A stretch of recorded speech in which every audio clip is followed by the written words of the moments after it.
महादेव के पास तो केवल 2 ही आंखें थीं, तो आखिर ये तीसरी आंख आई कहाँ से? पौराणिक मान्यताओं के अनुसार एक समय भगवान शिव कैलाश पर्वत पर गहरी ध्यान मुद्रा में लीन थे।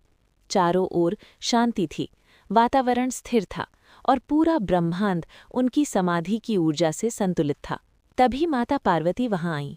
उनका मन प्रेम और चंचलता से भरा हुआ था। उन्होंने सोचा, क्यों ना आज महादेव के साथ थोड़ा हास परिहास किया जाए। धीरे धीरे वे शिवजी के पीछे पहुंची और बिना आवाज किए अपने दोनों हाथों से उनकी आंखें बंद कर दी। लेकिन माता पार्वती को इस खेल के परिणाम का जरा भी अनुमान नहीं था। जैसे ही शिवजी की आंखें बंद हुईं, उसी क्षण पूरे ब्रह्मांड में भयानक अंधकार छा गया, क्योंकि शिवजी की दाईं आंख को सूर्य और बाईं आंख को चंद्रमा माना जाता है। सूर्य की रोशनी समाप्त हो गई, चंद्रमा का प्रकाश लुप्त हो गया। तीनों लोकों स्वर्ग, पृथ्वी और पाताल में हाहाकार मच गया।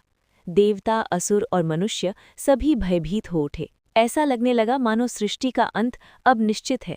ब्रह्मांड को इस महाविनाश से बचाने के लिए तभी एक अद्भुत घटना घटी। क्षण भर में उनका माथा खुला और वहां से एक भयंकर अग्नि की ज्वाला प्रकट हुई। वही ज्वाला धीरे धीरे एक दिव्य नेत्र का रूप लेने लगी। इस तीसरी आंख से इतनी तेज और प्रचंड रोशनी निकली कि पूरे ब्रह्मांड में फिर से उजाला फैल गया। अंधकार समाप्त हो गया, जीवन फिर से चलने लगा, सृष्टि विनाश से बच गई। माता पार्वती ये दृश्य देखकर आश्चर्यचकित रह गई।